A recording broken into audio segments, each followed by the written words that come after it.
gratidão pela vida do nosso bispo José do Carmo, bispa Neuza César Carmo, pastor Eliseu, pastor Lucas, por essa santa responsabilidade e oportunidade. Que o Senhor em Cristo possa recompensá-los. Querido, eu quero te convidar a abrir comigo a sua Bíblia, na carta que Paulo escreveu à igreja que estava em Filipenses, no capítulo de número 3. Quero cumprimentar a todos que estão nos assistindo pela internet, pela Rádio Paz. Que a graça do Senhor, que exala aqui, te alcance aí. Tenho certeza que Deus já falou com você no decorrer desse culto. E agora chegou a hora de nós ouvirmos a santa e poderosa palavra dele. Filipenses no capítulo 3, a partir do verso 12. Filipenses 3, 12. Diz assim as Sagradas Escrituras: não que eu já tenha recebido ou tenha já obtido a perfeição, mas prossigo para conquistar aquilo para que também fui conquistado por Cristo Jesus. Irmãos, quanto a mim, não julgo havê-lo alcançado, mas uma coisa faço, e é que, esquecendo-me das coisas que para trás ficam e avançando para as que diante de mim estão, prossigo para o alvo, para o prêmio da soberana vocação de Deus em Cristo Jesus. Agora vamos ler o verso de número 20. Pois a nossa pátria está nos céus, de onde também aguardamos o Salvador, o Senhor Jesus Cristo, o qual transformará o nosso corpo de humilhação, para ser igual ao corpo da sua glória, segundo a eficácia do poder que Ele tem, de até subordinar a si todas as coisas. Você pode orar comigo, mais uma vez? Pai, nós te adoramos nessa noite, rendemos ao Senhor toda honra, toda glória, todo louvor. Pai, porque Tu és digno, porque como já cantamos aqui por 2 vezes, Tu és fiel. E nós viemos aqui para Te exaltar, para render ao Senhor o louvor que lhe é devido.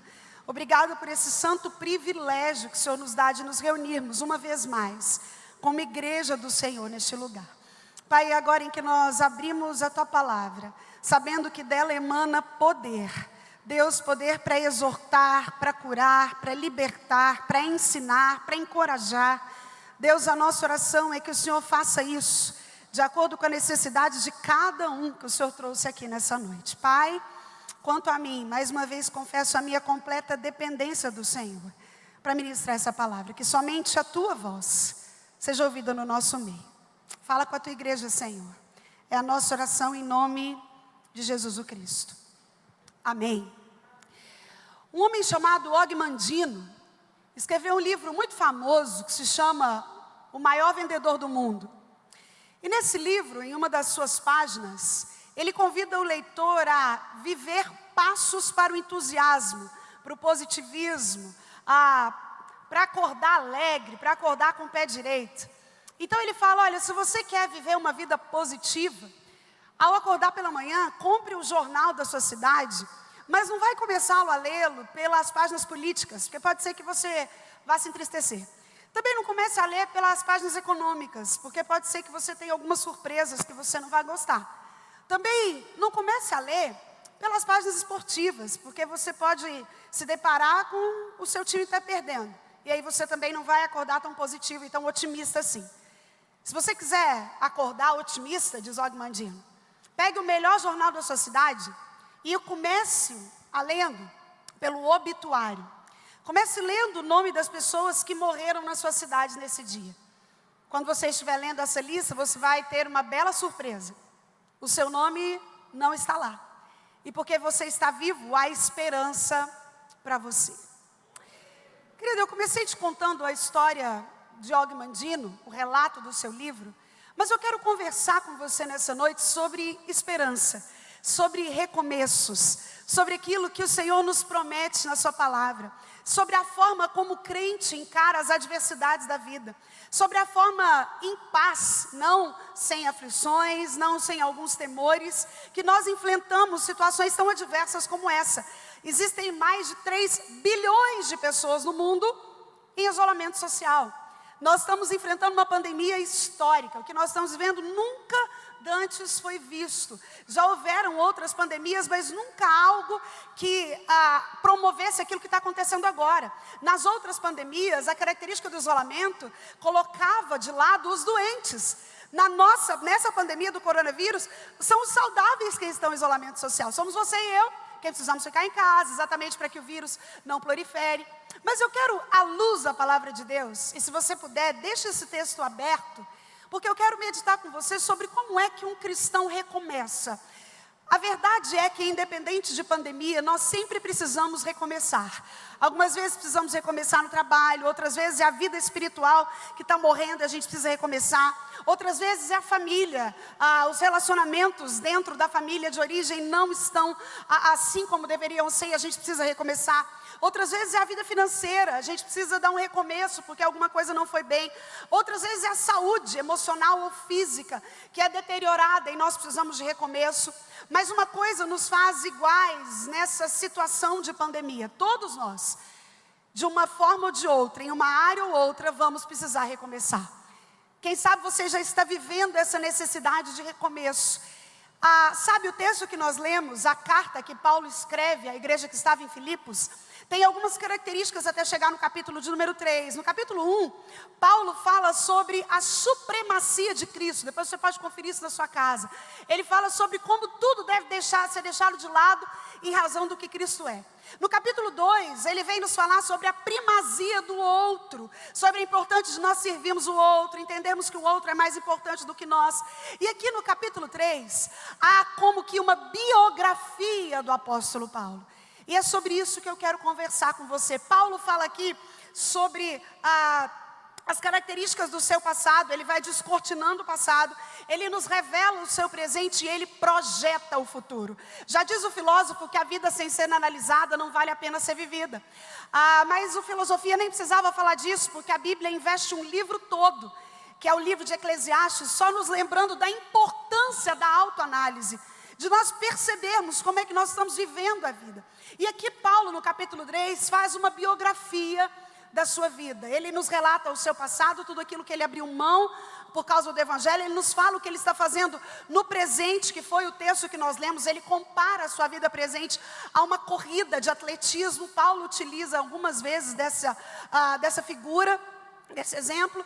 E ele nos fala do futuro. Então eu quero convidar você a aprender comigo pelo menos 4 lições, para que você tenha condições de recomeçar em quaisquer que sejam áreas da sua vida. A títulos pedagógicos, todas essas lições começam com a letra E, que é exatamente para que você possa se lembrar na sua casa, para que você, ao sair desse culto, ao se despedir do santuário, você possa se lembrar daquilo que é prático. E essa é a diferença do Evangelho de Cristo. Ele nos desenha, ele nos direciona, ele nos ensina a viver uma vida prática. A primeira coisa que eu quero conversar com você é que Paulo, fazendo a sua biografia, relatando o seu passado, presente e futuro, ensina a mim e a você que queremos recomeçar ou ter esperança em alguma área, é que para que haja recomeço, eu preciso encarar a realidade. Você pode dizer isso comigo? Eu preciso encarar a realidade. Olha como Paulo fala no verso 12, e eu admiro, porque talvez só Moisés tenha, como Paulo, recebido tanto de Deus. E aí no verso 12, é como que se ele estivesse olhando para ele, ele fala, não que eu já tenha alcançado, ou obtido a perfeição, mas uma coisa eu estou fazendo. Ei, querido, entenda isso. Uma das principais coisas que são necessárias para que se saia, para que se haja esperança, para que se recomece, é encarar a realidade. Tem um autor que diz que enxergar o que está diante do nariz exige um esforço enorme. Quem sabe você alguma vez já se pegou saindo de casa um pouco atrasado e preocupado, e você procura uma chave, e você briga com as crianças, e você revira a casa, e quando você percebe a chave estava no bolso. Porque às vezes enxergar o que está diante do nariz exige um esforço enorme. Ei, querido, a primeira coisa para que você e eu possamos recomeçar é encarar a realidade que nós estamos vivendo agora. Quem sabe a realidade para você não tem sido dura, não tem sido fácil, você tem vivido dias duros. Quem sabe a realidade que você tem tido de encarar é alguém doente emocionalmente dentro da sua casa, você tem se sentido altamente limitado. Talvez a realidade que você tem que encarar é uma empresa prestes a declarar falência, tem sido sofrido. Quem sabe a realidade que você tem tido de encarar é o esfriamento da sua fé. Quem sabe a realidade que você está tendo que encarar é os problemas que vieram com a pandemia no seu casamento. A estatística fala que no Brasil aumentou 347% o índice de brigas conjugais. O que eu quero te dizer é que para que haja recomeço, nós precisamos sair do auto-engano. Paulo olha e ao fazer uma análise do passado que ele vivia, antes do verso 12, ele vai falando sobre tudo isso. Ele fala, estou plenamente certo de que aquele que começou a boa obra em mim é fiel para consumá-la. E ele vai falando do passado, mas quando ele olha para ele fala, peraí, não que eu já tenha alcançado ou obtido a perfeição. Ei, meu irmão, quem está falando isso é o apóstolo Paulo. Certamente o maior dos cristãos, o responsável pela maioria dos livros do Novo Testamento. Você tem o costume de encarar a sua realidade, de olhar para aquilo que necessita ser recomeçado. Você consegue compreender que ninguém compra uma passagem sem saber para onde está indo? Não tem como você sair de um ponto e ir a outro, se você não sabe de onde você parte, muito menos para onde você vai. Quem sabe essa situação está te exigindo recomeços, mas você primeiro precisa encarar essa realidade. É preciso enxergar o problema, é preciso admitir que ele existe. Paulo sabia que entre o lugar onde ele estava e o lugar para onde ele ia, o futuro, existia ainda um percentual de mudança necessário. Sabe, querido, eu quero te encorajar a encarar a sua realidade. Eu quero te encorajar a encarar a realidade da nação. Eu quero te encorajar a encarar a realidade do mundo. A compreender que nós não ficamos desesperados exatamente porque servimos a um Senhor que conhece todas as coisas, que governa as circunstâncias, que está num lugar de onde Ele nunca saiu, assentado num alto e sublime trono e governa tudo, e Ele não foi pego de surpresa, e é por isso que nós não vivemos desesperados, nós encaramos a realidade. Em primeiro lugar, se você quer recomeçar, é essencial encarar a realidade. A segunda coisa que eu aprendo com esse texto, é Paulo continuando dizendo, ainda no verso 12, ele diz assim, mas eu prossigo para conquistar aquilo que também foi conquistado por Cristo Jesus. Irmãos, quanto a mim não julgo ao vê-lo alcançado, mas uma coisa faço, e aqui, esquecendo-me das coisas que para trás ficam, e avançando para as que diante de mim estão. Sabe a segunda coisa que eu aprendo com esse texto? Se você quer viver um recomeço, depois de encarar a realidade, é preciso estabelecer uma estratégia. Você pode dizer isso comigo? Eu preciso estabelecer uma estratégia. Paulo nos revela qual era a estratégia dele para o presente. Eu te disse que ele compara a vida dele, ele compara a carreira cristã como uma corrida de obstáculos, como uma corrida. Nós não temos tempo aqui para falar sobre tudo isso, sobre como o texto nos revela palavras que remetem às corridas daquele tempo. Mas Paulo fala, mas uma coisa eu estou fazendo, eu tenho um plano, e essa coisa aqui, deixando para trás as coisas que para trás ficam, eu avanço para as que diante de mim estão. No inglês a gente tem uma palavra mais completa para isso aqui, que é a palavra breakthrough, que dá a ideia de deixar para avançar, da impossibilidade de deixar para avançar. Se eu não deixo, não há como ter avanço. Paulo estabelece uma estratégia. E eu quero lembrar você uma coisa curiosa aqui. Muitas vezes a gente utiliza esse texto só para lembrar aos outros da importância de se livrar de um passado. As doenças chamadas doenças do século, que na verdade não são um privilégio do século, coisa nenhuma, que são depressão, estresse e ansiedade, são doenças dos excessos. A depressão nada mais é do que um excesso de passado. Pessoas deprimidas são aprisionadas no passado. Ou um passado que foi ruim, que é inesquecível, ou um passado saudosista, que foi bom demais, do qual ela não se livra. E Paulo aqui fala, olha, eu tenho uma estratégia para que eu obtenha o que eu persigo. E aqui eu deixo para trás o que para trás fica. Ei, meu irmão, esse deixar para trás aqui não é deixar só o que foi ruim, não. Tem gente que não avança porque está aprisionado no que foi bom. Alguns de nós não avançam porque estão sempre presos. Mas naquela época, bom mesmo era naquele tempo. Mas olha, eu nunca imaginei vir num culto de máscara. Nossa, tem que medir minha temperatura. Bom mesmo era aquela época da igreja. Ei, querido, entenda algo em nome de Jesus. Para que haja avanço, tem que deixar para trás o que ficou para trás. Essa era a estratégia de Paulo para avançar. E quando eu te falo de estabelecer estratégias, eu não estou dizendo para você planejar, trazer o melhor coach, trazer o melhor gestor em planejamento, não. Eu quero te lembrar que o planejamento do crente é fundamentado no tripé do cristianismo. E aí eu estou falando de leitura bíblica, oração e jejum. Não há como planejar sem jejuar, sem ler as escrituras e sem orar a Deus. Crente não planeja sem procurar o Senhor, sem buscar o Senhor, sem ir atrás do Senhor, sem saber o que Ele tem para mim, para que haja estabelecimento de estratégias. Não é necessário somente atributos humanos e científicos para isso. Sabe, eu tenho feito algumas lives nesses dias de pandemia e atendido alguns convites de amigos, e eu percebo que na maioria absoluta das vezes eles me chamam para falar de saúde emocional e eles querem a psicóloga. Ah, pastora, fala aí pra gente, o que a psicologia fala da saúde? Querida, a psicologia é uma bênção, mas entenda algo, ela não tem resposta para as intempéries emocionais humanas. Não há psicologia, psiquiatria, não há ciência humana, não há autoajuda, não há coach, não há resposta humana para o vazio existencial do ser humano que é potencializado num tempo como esse. A psicologia como ferramenta diagnóstica é uma bênção, a gente entende o problema, a gente consegue tratar um problema, a gente gera um prognóstico, mas ela falha, porque a ciência humana inova demais. Eu sempre digo para as pessoas, olha, eu posso dizer o que as escrituras me dizem para combater a ansiedade. Eu posso te dizer o que as escrituras me dizem para combater o pânico. Eu posso te dizer o que as escrituras me dizem para resolver o problema conjugal gerado no isolamento social. Agora, as técnicas psicológicas, elas são falíveis. As técnicas psicológicas mudam rápido. Sabe, os remédios dependem daquilo que acontece, mas a palavra de Deus é inerrante. Ei, querida, ela é infalível. Ei, meu irmão, ela é imutável. E é por isso que ela é suficiente.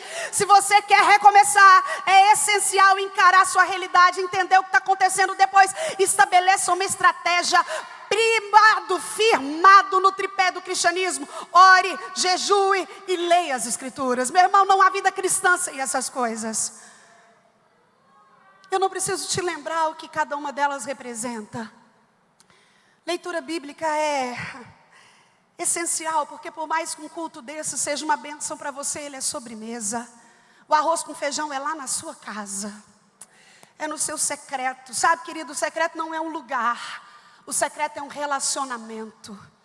Quando você lê as escrituras, você conhece o Deus que você serve. Quando você lê as escrituras, você não se apavora com a má notícia. Quando você lê as escrituras, você não fica pasmo com tudo que está acontecendo. Quando você lê a escritura, você encontra as respostas para a sua alma batida. Oração, não há vida cristã sem oração. Oração faz o que só ela pode fazer, ela liga a impotência humana, que é isso que a gente está vendo acontecer. Os países mais ricos e mais poderosos da terra, rendidos ao inimigo invisível. A gente está vendo os poderosos cientistas sem resposta para o que está acontecendo. A oração une a impotência humana com a onipotência de Deus. Quando eu oro, há uma movimentação no mundo espiritual. E aí eu consigo estabelecer estratégias que não são minhas, são de Deus para a minha vida. E o jejum. Sabe, querido, jejum não é barganha. Jejum não é pressão contra Deus. Existem alguns mais desavisados que têm coragem de falar, eu vou orar e Deus, eu vou jejuar e Deus tem que falar. Ô, querido, Deus não tem nada. Ninguém manda em Deus. Deus é livre. Ele faz quando quer, se quer, como quer. E não nos deve explicações. O jejum é fome de Deus. Você pode dizer amém? Quando eu jejuo, eu estou dizendo, Senhor, eu tenho fome do Senhor. Deus, eu tenho fome de conhecer a Tua vontade. Senhor, eu tenho fome de ouvir a Tua voz. Senhor, eu tenho fome de conhecer a Tua vontade para a minha vida. Senhor, eu quero orar pela minha nação. Eu quero pagar o preço por ela. Ei! Encare a realidade. Estabeleça uma estratégia. A de Paulo ficou clara aqui. Eu não tenho alcançado, nem obtido, mas uma coisa eu estou fazendo. Eu estou deixando para trás o que ficou para trás para avançar. Não há avanço sem deixar para trás. Não há como ir adiante sem primeiro deixar para trás aquilo que ficou. Terceira coisa que eu aprendo com Paulo, e eu quero deixar com você nessa noite, continua aqui no verso de número 13, que diz assim. O verso de número 13 do capítulo 4. Opa, minha Bíblia foi para Efésios. Isso que eu estava achando estranho o texto. Capítulo 3, verso 13 de Filipenses diz assim: 14. Prossigo para o alvo, para o prêmio da soberana vocação de Deus em Cristo Jesus. Paulo fala aqui de uma esperança, mas não era qualquer esperança, era uma esperança advinda da fé. Então, em terceiro lugar, se você quer recomeçar algo, depois de encarar a realidade, de estabelecer uma estratégia, é imprescindível exercitar a sua fé. Você pode dizer comigo, eu preciso exercitar a minha fé. Parece simples, meu irmão, mas é desafiador. Se nós formos para a definição de fé que o autor de Hebreus nos dá, ele diz que fé é certeza de coisas que se esperam e convicção de fatos que não se veem. Você consegue entender que fé trata de futuro? Se já está acontecendo, você não precisa de fé para isso. Fé fala de coisas relativas futuras. O autor de Hebreus também nos diz, o meu justo viverá pela fé. E se ele retroceder, nele não se compraz a minha alma. Nós, porém, não somos os que retrocedem, somos da fé para a conservação da alma, diz o autor de Hebreus. A Bíblia também fala que sem fé é impossível agradar a Deus. Às vezes a gente quer agradar a Deus de tanto jeito, a gente quer dar o nosso louvor, o nosso dinheiro, o nosso tempo. E Deus está falando, filho, eu só quero uma coisa, fé. Querido, em tempos de restart, de recomeço, depois de encarar a realidade, de estabelecer uma estratégia, é essencial exercitar a sua fé. Eu utilizei a palavra exercite a sua fé exatamente porque a ideia de fé é como se fosse um músculo. Todos nós já recebemos uma porção de fé, mas o fato é que por vezes a nossa fé vai ficando mirrada, porque a fé vem pelo e o ouvir da palavra de Deus. Ei, meu irmão, o que você tem ouvido nesse tempo? Com que os seus ouvidos têm sido contaminados? Que tipo de notícia você tem compartilhado? Que tipo de TV, que tipo de coisas os seus olhos contemplam, os seus ouvidos ouvem? Quando eu falo de exercitar a sua fé, eu falo de contemplar e ouvir a palavra de Deus. O plano da redenção relatado nas Escrituras. E não ser daqueles que vivem de fragmentos de Bíblia, porque esses vivem uma fé emocional, e a fé emocional não te sustenta no dia mau. Pastora Sara, o que é uma fé emocional? É muito simples. A fé emocional é a mesma dos demônios. A Bíblia diz que eles creem e tremem, eles acreditam. Mas isso não muda a sua condição. A fé emocional é aquele tipo de pessoa que precisa sentir. Já viu gente assim? Ai, mas o culto foi tão bom, eu senti Deus. Meu irmão, o culto foi bom mesmo que você não tenha sentido nada. Talvez você saia daqui hoje e fale, não gostei do culto, não chorei, não senti nada. Mas Deus está aqui do mesmo jeito porque Ele é onipresente. Sabe, a minha e a sua emoção, o meu e o seu chorar, o meu e o seu arrepiar, são limitados demais para condicionar a ação de Deus. E quando nós estamos firmados na fé emocional, nós não temos força suficiente para esperar a provisão que Deus trará. Exercitar a fé é lembrar quem Deus é lembrar do que Ele disse, é confiar sem ver. Na verdade, nós não precisamos ver, nós precisamos crer. Você tem exercitado a sua fé nesses dias, meu irmão? Você tem se lembrado daquilo que Deus é, daquilo que Ele já falou? Sabe, o meio científico, histórico, filosófico está se ocupando agora de uma nova modalidade de tentar compreender o universo. E depois do evolucionismo darwinista, surge agora o que os cientistas estão chamando de design inteligente. Eu não tenho tempo para falar sobre tudo isso aqui. Um dos maiores expressores desse design inteligente é Michael Beer. A palavra design significa propósito. E o que eu queria te dizer sobre isso é que a procura de propósito, ela não é religiosa, ela é científica. A NASA tem centenas de satélites lançados no cosmos na tentativa de encontrar uma coisa, a vida extraterrestre. E o ser humano busca alucinadamente a compreensão daquilo que ele vê.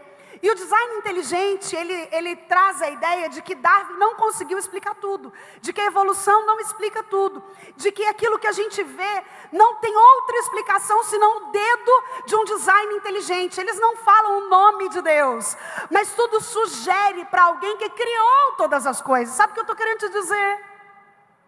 Quem sabe você vem a essa casa domingo após domingo, nasceu num lar cristão, conhece Deus e sabe versículos de cor, mas num momento como esse, não tem exercitado a sua fé. A ciência, a biologia, a filosofia tem cada dia mais que estudam, que pesquisam, chegado a essa conclusão. Eles compreendem que essa sintonia fina do universo, que a ideia de que o caos não pode ter gerado o cosmos, como que o Big Bang, algo que estoura tudo, organiza o cosmos de uma forma tão perfeita. Se você ler os números, você fica chocado, de tal sorte que se a Terra tivesse milímetros mais perto do Sol, a gente morreria queimado, mas se ela tivesse milímetros mais longe, a gente morreria congelado. E essa sintonia fina tem revelado Deus, até mesmo para esses cientistas mais competentes, hein, querido? E talvez você está sofrendo muito mais do que deveria, porque não tem exercitado a sua fé, não tem se lembrado de quem é Deus. Talvez o Deus que você serve parece que está aposentado numa cadeira de balanço, observando os números da Covid-19. Meu irmão, em nome de Jesus, se você quer recomeçar, é preciso encarar a realidade, estabelecer uma estratégia, exercitar a sua fé em último lugar, esperar a intervenção de Deus. Você pode dizer isso comigo? Eu preciso esperar a intervenção de Deus. Quem sabe essa seja a mais difícil das 4. O salmista diz: esperei com paciência pelo Senhor, e Ele ouviu o meu clamor. Entenda algo em nome de Jesus, e é o que o Paulo fala no final do texto que a gente leu, no verso 20, ele fala assim, no verso 20 e 21, o qual transformará o nosso corpo abatido, o nosso corpo de humilhação, para ser igual ao corpo da sua glória, segundo a eficácia do poder que Ele tem, até de subordinar a si todas as coisas. Paulo sabia que Deus tinha tido uma promessa, que Deus tinha designado um mandamento, que Deus tinha prometido coisas, e que Ele ia fazer. Enquanto isso, Paulo fala, eu vou esperar Deus intervir, porque Ele prometeu que Ele vai transformar o meu corpo de humilhação, para ser também um corpo glorioso, e é isso que eu estou esperando. Oh querido, você tem esperado a intervenção de Deus, você tem orado pela intervenção de Deus. Sabe, às vezes olhando as redes sociais eu fico tão triste, de ver crente brigando por causa de política. Oh meu irmão, a igreja nesse tempo tem que ter menos opinião e mais oração. As nossas batalhas são vencidas nos joelhos. Nós continuamos precisando orar pelos nossos governantes, todos os dias. Apresentar o presidente da república ao Senhor. Deus tem misericórdia desse homem.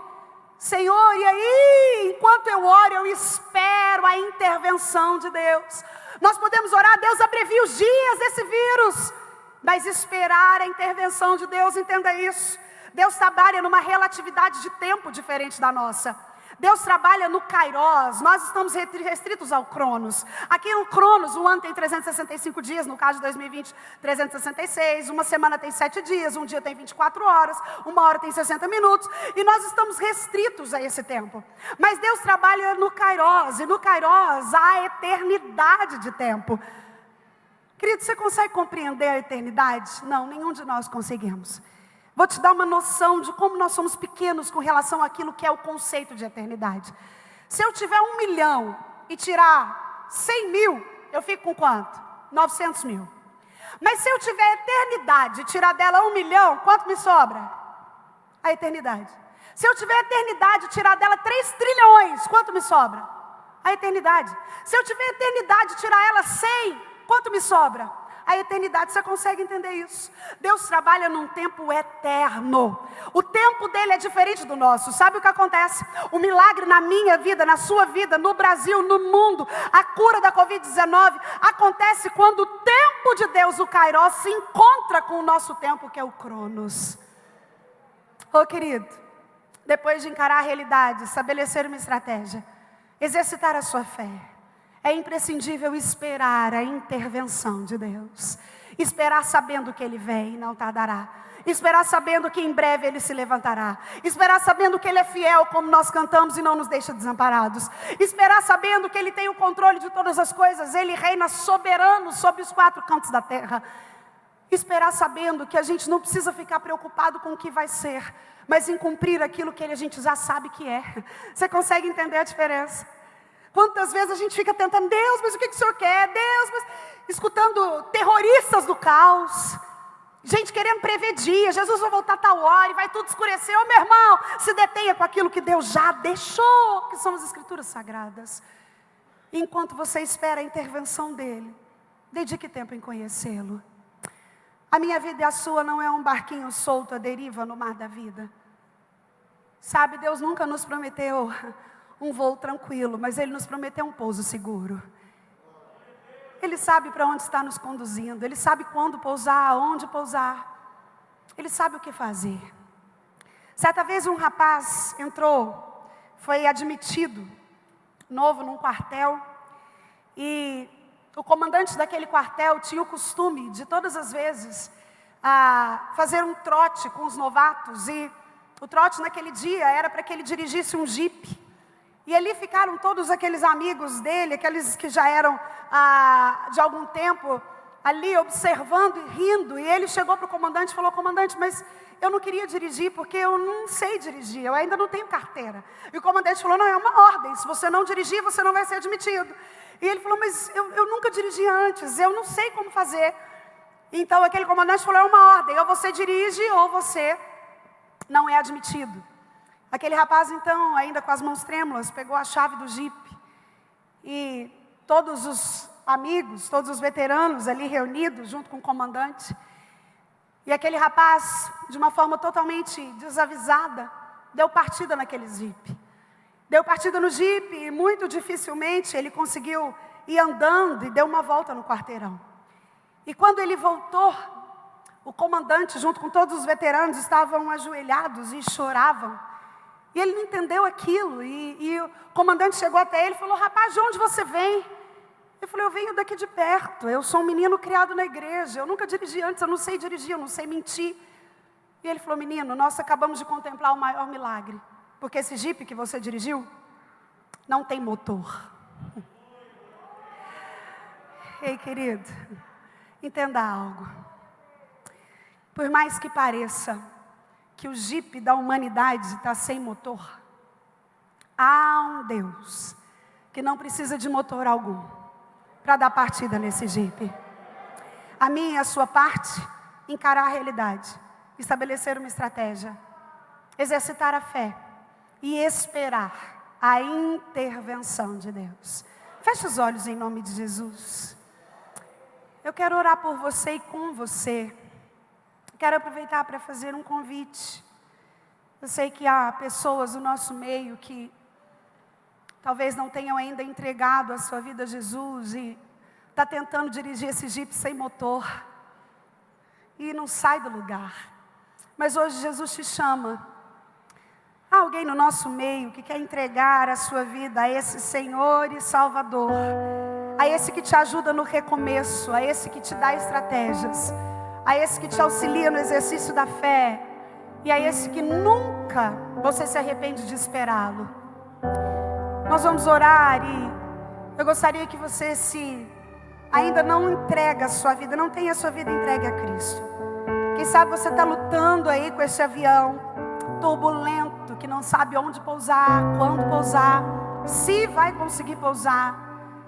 E Jesus te chama para dizer: olha, não é necessário só ter otimismo, como Og Mandino dizia. Não é necessário só pensar positivo. O que é necessário é entregar a mim o comando desse avião, porque eu sei quando pousar, se pousar, como pousar, em que momento pousar. E Ele quer de você que você encare a realidade, estabeleça uma estratégia, exercite a sua fé e espere a intervenção poderosa daquele que é fiel e que nunca falhou. Senhor, nós te adoramos nessa noite, bendizemos o teu nome, Pai. Obrigada pela tua palavra que nos instrui, que nos ensina, que nos exorta, que nos dá direções. Obrigada, Pai, porque nós temos o Senhor a quem recorrer. Obrigada, Deus, porque o Senhor é bom, o Senhor é fiel. O Senhor é aquele que não conhece derrota. O Senhor é poderoso nas batalhas. O Senhor é o grande general. Deus, e eu quero, na autoridade do poder do nome de Jesus, ministrar o alívio da tua graça sobre os ombros dos meus irmãos nessa hora. Pai, aquele que chegou aqui inquieto, com medo, ansioso, abatido, atribulado, incerto, inseguro. Pai, na autoridade do poder do nome de Jesus, que o alívio da tua graça possa agora tirar esse jugo tão pesado. A palavra diz que nós podemos lançar sobre o Senhor o nosso jugo. Pai, que os meus irmãos possam fazer isso agora e saírem daqui aliviados pelo poder maravilhoso da Tua graça redentora. Deus, eu peço que o Senhor nos auxilie, assim como Paulo, a encarar a nossa realidade, Pai. A, através do jejum, da leitura bíblica e da oração, estabelecer estratégias santas diante do Senhor. Pai, que o Senhor possa nos ajudar a exercitar a nossa fé. Não uma fé tola, mas uma fé transcendental, que te adora por quem o Senhor é e não por aquilo que o Senhor faz. Pai, nos ajuda ainda a esperar a Tua intervenção. Mas nós clamamos como igreja, Pai, apressa os tempos. Pai, abrevia o tempo dessa pandemia no mundo. Pai, nós sabemos que o Senhor pode fazer isso. O Senhor é o Deus que faz a ferida, mas que fecha a ferida. Por isso nós clamamos como igreja do Senhor, Pai. Que o Senhor faça de novo. Que o Senhor faça de novo, Deus. Nós cremos como esse menino que ligou o jipe que nem motor tinha, mas que pelo Teu sobrenatural o jipe andou. Que o Senhor nos ajude a crer todos os dias que o Senhor pode fazer. E quando o Senhor fazer, Deus nos ajuda a Te adorar mais e mais e mais. Eu Te adoro e Te agradeço, Deus, pela Sua santa presença no nosso meio. No nome santo de Jesus. Amém. Deus te abençoe, querido. Em nome de Jesus.